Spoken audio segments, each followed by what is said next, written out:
Jajaran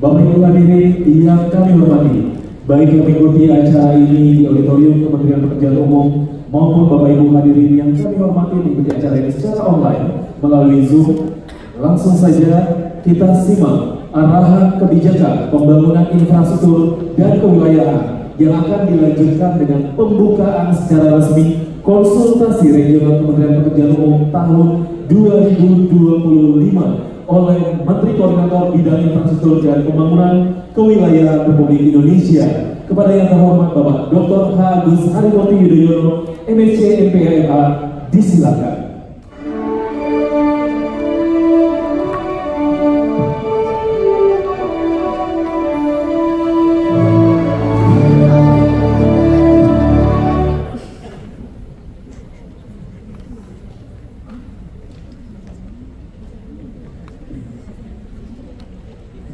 Bismillahirrahmanirrahim. Assalamualaikum warahmatullahi wabarakatuh. Salam sejahtera untuk kita semua. Shalom. Om Swastiastu, Namo Buddhaya, salam kebajikan. Alhamdulillahirrahmanirrahim. Puji syukur kehadirat Tuhan Yang Maha Kuasa, hari ini kita dipertemukan dalam keadaan sehat walafiat. Saya terlebih dahulu tentu ingin mengucapkan terima kasih dan penghargaan setinggi-tingginya kepada Menteri Pekerjaan Umum Bapak Dodi Hanggodo. Tepuk tangan untuk Pak Menteri.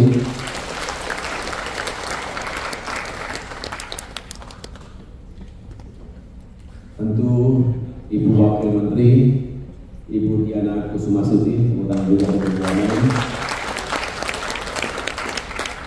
Pak Sekjen, Pak Muhammad Zainal Fatah, Kepala Badan Pengembangan Infrastruktur Wilayah, Bapak Bob Arthur, dan para pejabat tinggi media, Inspektur Jenderal, para dirjen, dan tentunya Bapak Ibu sekalian, para pejabat tinggi Pratama, yang mohon maaf tidak dapat saya sebutkan satu persatu, dan para hadirin sekalian yang berbahagia, baik yang hadir secara fisik maupun secara online. Terlebih dahulu saya bukannya nggak mau pakai batik tadi dari lapangan, Bapak Ibu sekalian. Jadi daripada menunggu lama, langsung saja menggunakan pakaian lapangan. Jadi mohon maaf kalau satu hari ini tidak sesuai dengan undangan, karena tadi kami baru dari Ciledug, Jawa Barat. Yang jelas, saya senang bisa hadir secara langsung dalam acara yang penting, yaitu konsultasi regional Kementerian Pekerjaan Umum tahun 2025. Saya bersama para pejabat di lingkungan Kementerian Koordinator Bidang Infrastruktur dan Pembangunan Kewilayahan hadir di Divisi 1 Pemerataan Pembangunan Wilayah Agraria dan Tata Ruang, Bapak Nadif Faisal, para staf khusus, ada Bapak Sudi Daritia, Bapak Zaki Mahendra Putra, dan juga Bapak Abu Jofan Abdul. Kami terus ingin menjadi bagian yang tidak terpisahkan dari apa yang direncanakan, yang dipersiapkan oleh PU untuk melanjutkan pembangunan infrastruktur dan kewilayahan ke depan.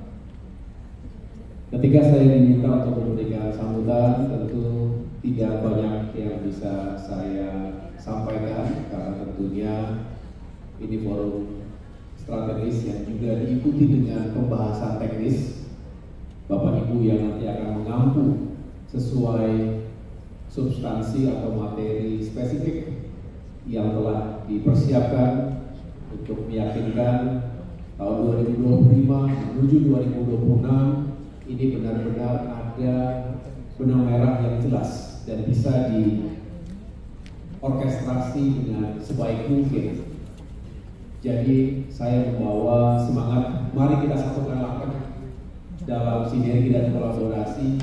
Ada satu kata yang sering saya gunakan, orkestrasi. Ini mudah diucapkan tapi tidak selalu mudah untuk dijalankan. Mengorkestrasi berbagai stakeholders. Kita tahu bahwa berbicara pembangunan infrastruktur itu, balik lagi. Nanti harus dipahami terlebih dahulu apa yang menjadi lingkup dari Kementerian Koordinator Bidang Infrastruktur dan Pembangunan Wilayah ini. Bagi yang sudah paham, tentu tidak ada yang bisa berdiri sendiri. Nah, ini juga yang menjadi pelajaran berharga 6 bulan pertama pemerintahan Presiden Prabowo Subianto, kami, jajaran Kabinet Merah Putih, tentunya termasuk Kementerian PU, kita benar-benar berupaya untuk bisa menjembatani berbagai kepentingan, berbagai agenda, termasuk juga mensinkronkan satu sama lain. Sebelum berbicara hubungan pusat dengan daerah, tentu kita harus membangun relasi yang juga produktif dengan berbagai kementerian lain, APR BPN, termasuk PKP, dulu jadi satu rumah, sekarang terpisah. Jangan menjadi renggang, jangan kemudian justru seperti stranger, padahal semua berawal di sini, PUPR. Nah, hanya sekarang ada kewenangan baru yang juga dijalankan secara terpisah oleh Kementerian PKP, Perumahan dan Kawasan Permukiman. Tapi tidak terlepas urusan PU pasti kaitannya dengan PKP maupun sebaliknya. Bahkan cukup banyak program yang masih berjalan hari ini, multi years yang belum tuntas, itu juga masih dalam satu kesatuan yang tidak terpisahkan antara PU dengan PKP. Nah, yang berikutnya tentunya setiap membangun infrastruktur atau kawasan pengembangan wilayah, kita tidak lepas dari kebutuhan membangun konektivitas. Sarana atau fasilitas transportasi multimoda juga harus terus dikembangkan dalam sebuah roadmap yang juga saling terintegrasi satu sama lain. Dan yang terakhir, tentunya kita juga tahu ada program-program transmigrasi yang harus kita kawal bersama agar upaya untuk mengurangi disparitas antara Jawa dengan luar Jawa, terutama dengan wilayah timur Indonesia, ini juga salah satunya bisa dihadirkan solusi melalui program-program pengembangan sekaligus revitalisasi kawasan transmigrasi di tahun-tahun mendatang. Jadi paradigma pembangunan infrastruktur ini benar-benar harus kita bangun sedemikian rupa bahwa salah satu sama lainnya saling membutuhkan, saling mendukung. Kita yakinkan lahannya jelas, clear and clear. Kita yakinkan pembangunan infrastrukturnya juga tepat sasaran, berdampak langsung. Selalu saya ingatkan, bertanya terlebih dahulu sebelum membangun, apakah ada impact secara langsung terhadap pertumbuhan ekonomi dan peningkatan kesejahteraan masyarakat, termasuk apakah kita bisa menjawab visi, misi, astra-cita Presiden Prabowo Subianto. Tadi saya mengintip melalui selain pandang tadi Pak Menteri tadi sudah memberikan pemaparan, ada kata atau ada slide tadi 608 ya, tadi saya lihat ya. Artinya kita berharap IPOR kita bisa di bawah 6, artinya semakin efisien, semakin kompetitif. dan banyak peran PU di sana.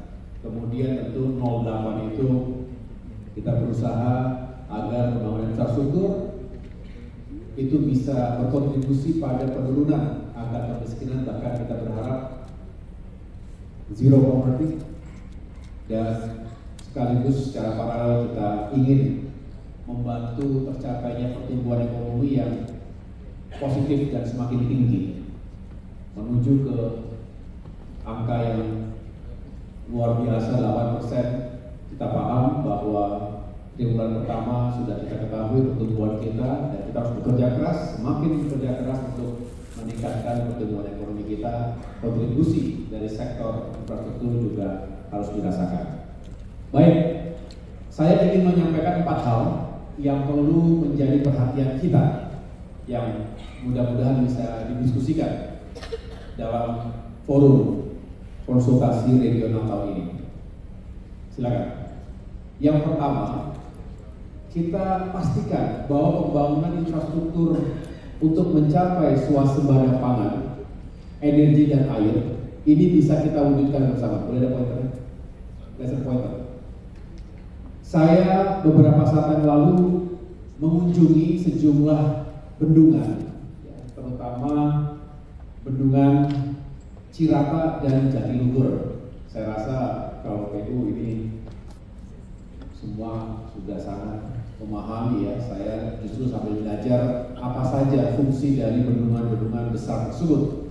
Yang jelas, ke depan kita juga harus terus fokuskan bagaimana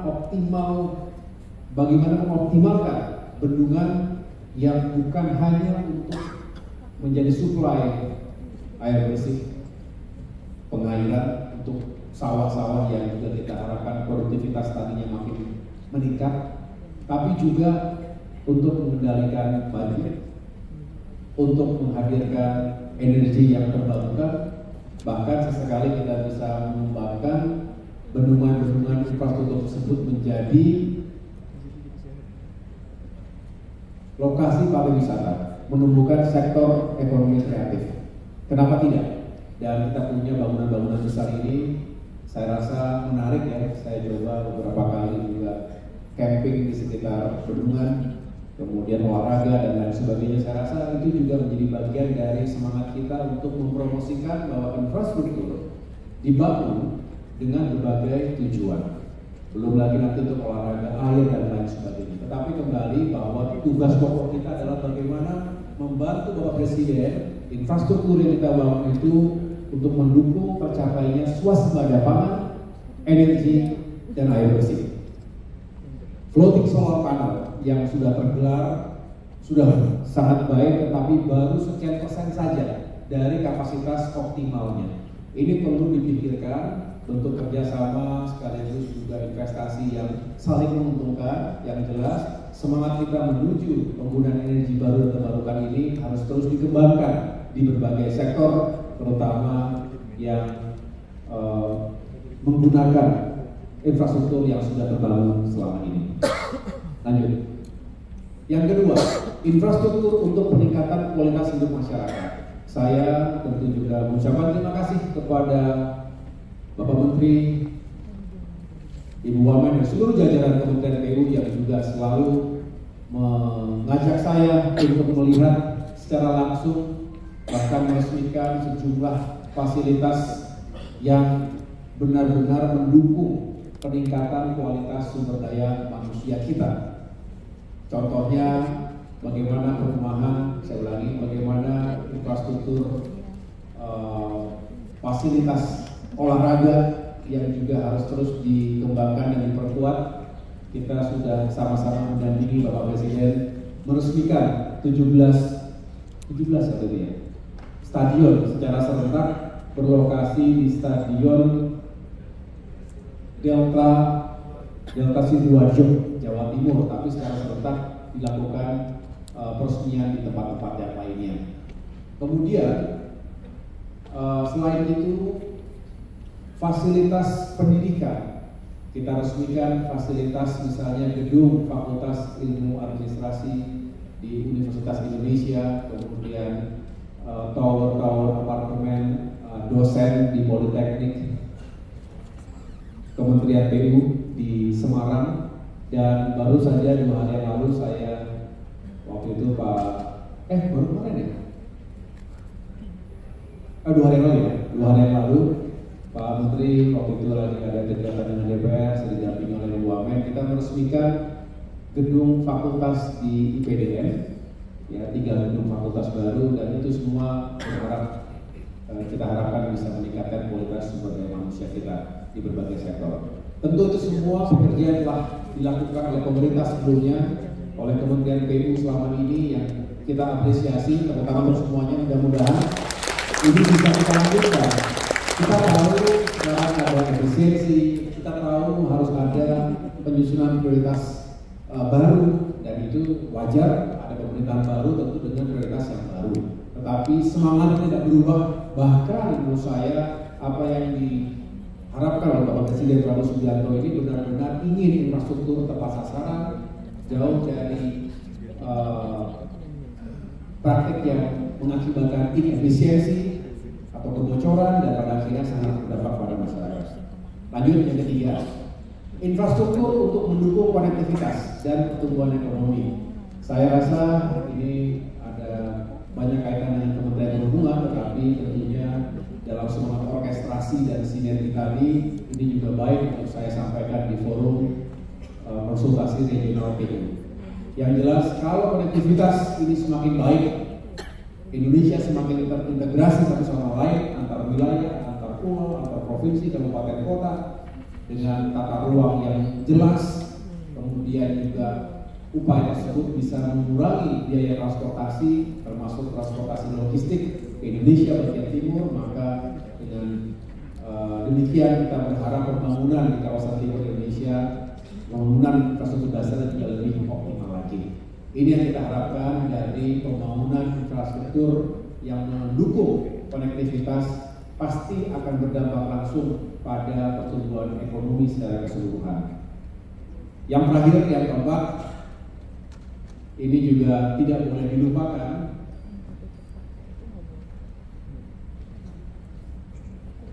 Satu lagi,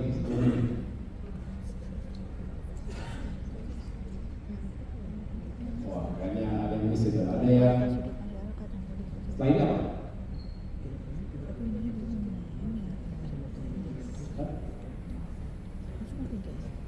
Oke, ada yang ketinggalan. Yang terakhir adalah infrastruktur untuk ketahanan lingkungan, ya.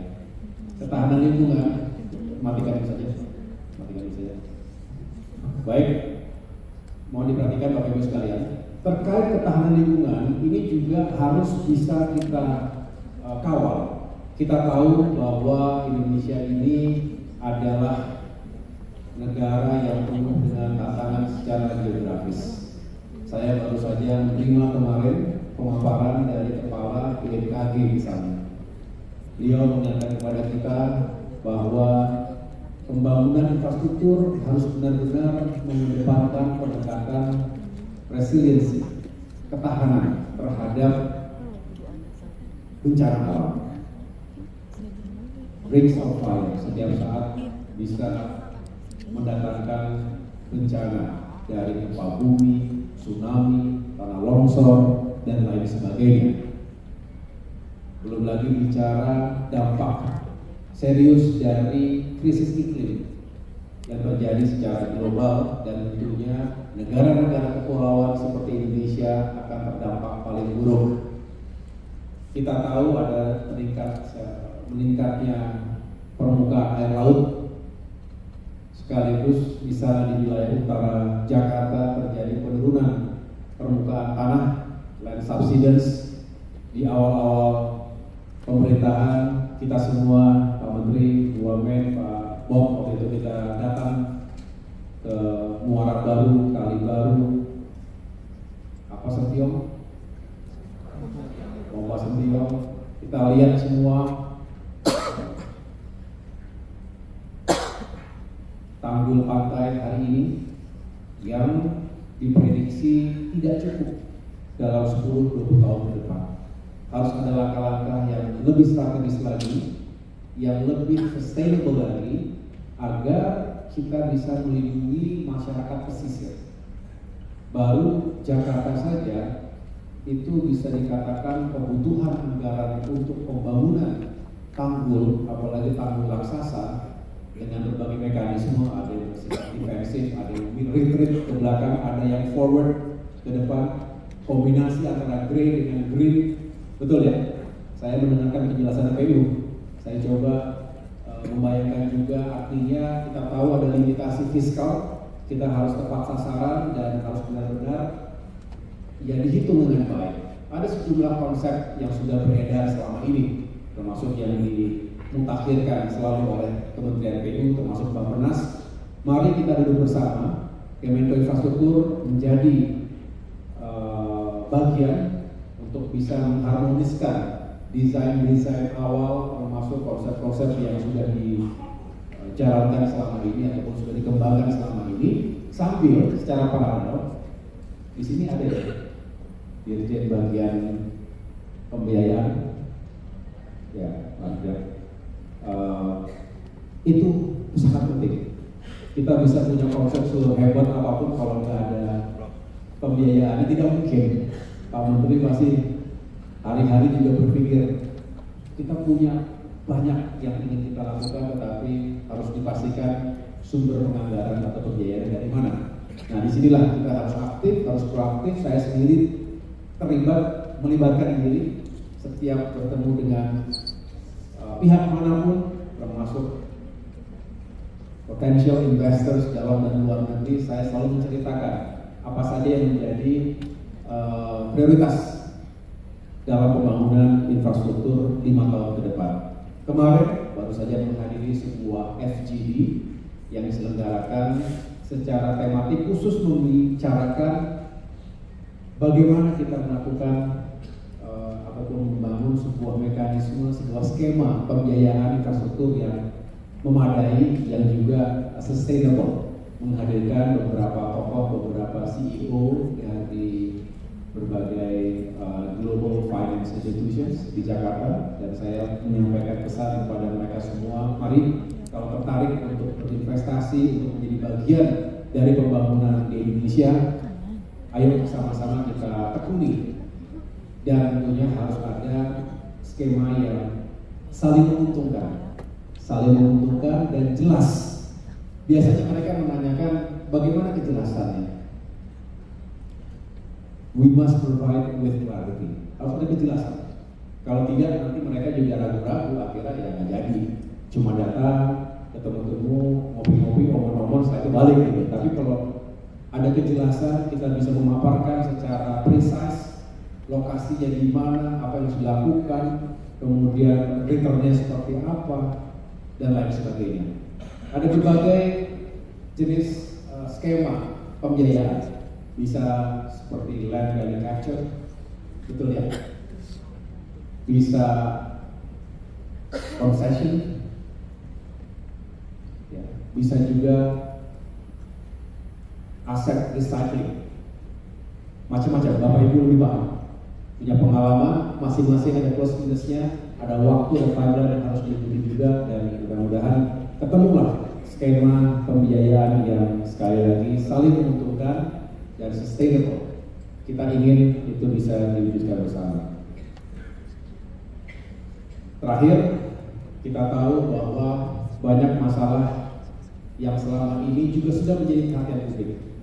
Ini masih dalam rangka ataupun dalam konteks ketahanan lingkungan. Tadi kita mencegah terjadinya bencana alam. Banjir besar terjadi di Jabodetabek, khususnya di Kota Bekasi beberapa saat yang lalu. Ini juga datang dari hulu, dari mana-mana. Ini harus dibereskan, bukan hanya membangun tanggul-tanggul, tetapi bagaimana kita pastikan wilayah hulu juga tidak sembarangan. Tata ruangnya harus benar, tidak boleh ada yang seenak-enaknya, mengkonversi yang seharusnya tetap hijau dan terbuka untuk menjadi lautan, apalagi menjadi kawasan industri dan bumi yang lainnya. Termasuk upaya-upaya untuk normalisasi sungai juga kita lakukan, memberikan suplai air di Jakarta bendungan Jatiluhur, Kalian harus operasional segera dan bisa membantu menekan, mengurangi penurunan permukaan tanah dan yang lain-lain, termasuk kita saat ini sedang fokus juga menangani sampah. Nah, kalau ada yang bertanya, sampah ini urusan siapa? Ada yang bisa menjawab, sampah ini urusan siapa sebenarnya? Ya, gimana? Urusan siapa nih sampah ini? Bu Dewi. Kesian banget Bu Dewi, saya ngurusin sampah sendirian. Urusan kita semua ya? Setuju ya? Kita nggak mau berebut tugas, enggak. Kita nggak mau berebut peran, tidak. Kita sudah banyak tugas, sudah punya peran dan tanggung jawab yang luas. Tapi berbicara sampah juga bicara hulu ke hilir. Dari produksi sampahnya sendiri, dari rumah tangga, dari industri, dari lingkungan, sampai dengan tempat pembuangan akhir, tempat pengolahan, mau diapakan sampah itu. Sekarang ada yang sudah membunuh 16 lantai tingginya, mau diapakan. Saya rasa banyak peran PU di sana, banyak peran infrastruktur. Setuju Bapak Ibu sekalian? Jadi kalau ada yang mengatakan, ya PU infrastruktur punya peran penting dalam menangani sampah secara nasional. Walaupun yang terdepan harusnya pemerintah daerah, karena sampah ada di mana-mana, di masing-masing provinsi, masing-masing kabupaten kota. Skalanya beda-beda. Ada yang metropolitan 1000 ton per hari atau lebih. Ada bahkan seperti Jakarta 7000 ton per hari, bahkan lebih. Nah, penanganannya beda-beda. Tidak ada yang one formula fits all, nggak ada. Jadi kita sesuaikan kota-kota besar, metropolitan dengan jumlah penduduk dan produksi sampah yang besar tadi ya harus ditangani dengan teknologi, dengan infrastruktur yang memadai. Kita datang ke Benowo waktu itu sistemnya gasifikasi, tetapi ke depan kita kembangkan insinerator yang benar-benar bisa lebih efektif, jauh lebih efektif lagi untuk menangani sampah secara nasional. Baru tentunya sebagai bonus tambahan selain tugas mengurangi dan menghabiskan sampah adalah mengkonversinya menjadi energi listrik, waste to energy, pesel. Kita kembangkan. PU punya peran di TPST, di TPA. Jadi kita harus kawal ini semua dan mudah-mudahan sekali lagi ada anggaran yang tersedia untuk kita bisa mengadakan teknologi dan semua fasilitas untuk mendukung pengurangan sampah secara nasional. Jadi kesimpulannya 4 hal tadi: pembangunan infrastruktur untuk mendukung swasembada pangan, energi dan air. Yang kedua, infrastruktur untuk mendukung peningkatan kualitas sumber daya manusia melalui pendidikan, kesehatan, perumahan, pasar dan semua fasilitas yang mendukung itu termasuk olahraga. Yang ketiga, infrastruktur untuk mendukung apa tadi yang ketiga? Konektivitas dan pertumbuhan ekonomi. Kita harapkan menjadi backbone dari pertumbuhan ekonomi yang berkelanjutan. Dan yang terakhir, pembangunan infrastruktur untuk menghadirkan ketahanan lingkungan. Semuanya penting, semuanya mendapatkan perhatian, semuanya dibutuhkan oleh masyarakat. Ada yang tidak bisa menunggu, ada yang masih bisa ditahan terlebih dahulu. Pending sesuai dengan ketersediaan anggaran fiskal kita, government spending kita. PU harus terus menjadi terdepan. Dan terima kasih sekali lagi atas kerja kerasnya selama ini. Saya bangga dengan PU dan saya ingin terus menjadi bagian dari pembangunan infrastruktur bersama seluruh jajaran PU di pusat maupun di daerah. Terima kasih atas perhatiannya. Selamat pagi. Kami menunjukkan edukasi regional ini Kementerian PU sigap membangun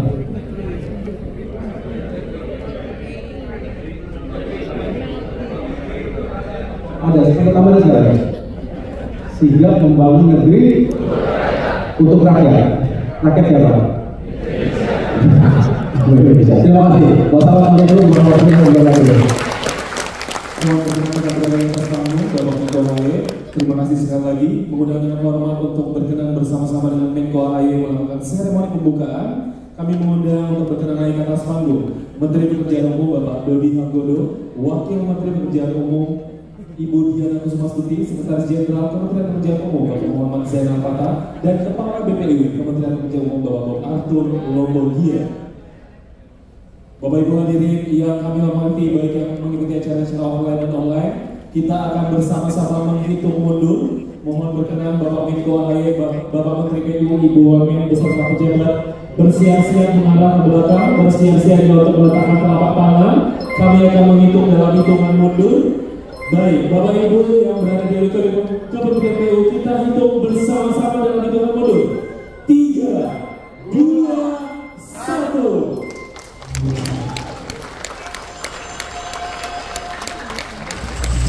Boleh apresiasi yang luar biasa Bapak Ibu dan Kementerian dengan konsultasi regional Kementerian Pekerjaan Umum tahun 2020 telah resmi dibuka. Mohon Bapak Ibu AHY tetap berkenan berada di atas panggung. Mengundang dengan hormat Menteri Pekerjaan Umum Republik Indonesia turut didampingi Wakil Menteri Pekerjaan Umum Republik Indonesia, Sekjen PU dan juga Kepala BPU menyerahkan plakat kepada Bapak Menko AHY. Berkenan berfoto bersama.